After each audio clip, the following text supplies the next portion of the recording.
గత 20 ఏళ్లుగా మన ఆలేరులో గోదావరి నీరు పరిగెత్తలే. ఇవాళ ఒక దౌర్భాగ్యుడు అంటుడు మేం చేయబట్టే గోదావరి నీళ్ళు వచ్చాయని. మరో సన్యాసి 10 ఏళ్ల కింద నువ్వే ఉన్నావు కదా, మరి ఎందుకు వేయలే గోదావరి నీళ్లు? ఇలా మా అన్నలు, మా అక్కలు, మా తమ్ముళ్ల సహకారంతో ప్రజాపాలన వచ్చి గౌరవ ముఖ్యమంత్రి రేవంత్ రెడ్డి గారి నాయకత్వాన మా ఇరిగేషన్ శాఖ మంత్రులు ఉత్తమ్ కుమార్ గారి సహకారంతో ఈ ప్రాంత అభివృద్ధి దాత తెలంగాణ ముద్దుబిడ్డ కోమటిరెడ్డి వెంకటరెడ్డి గారి సహకారంతో ఇలా కొండపోచమ్మ గాని, మల్లన్న సాగర్ గాని, తపాస్పల్లి గాని, అక్కడ నవాపేట నీళ్లు వస్తుంటే దుర్మార్గులు ఓర్వలేక మా కేసీఆర్ నీళ్లు అంటున్నారు.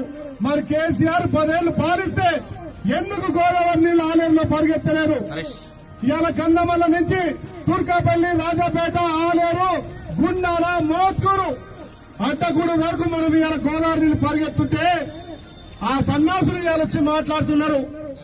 మరి పార్టీలో గెలిచి పూసల వెళ్లి లెక్క రంగులు మార్చి పార్టీ మారాలి కాక మాటలు మారుస్తే మా మీడియా మిత్రులు, మా సోషల్ మీడియా మిత్రులు ఆ నాడు నేడని పెడుతుంటే ఎక్కడ తలెచ్చుకుంటారు ఆ నాయకులు చెప్తున్నా.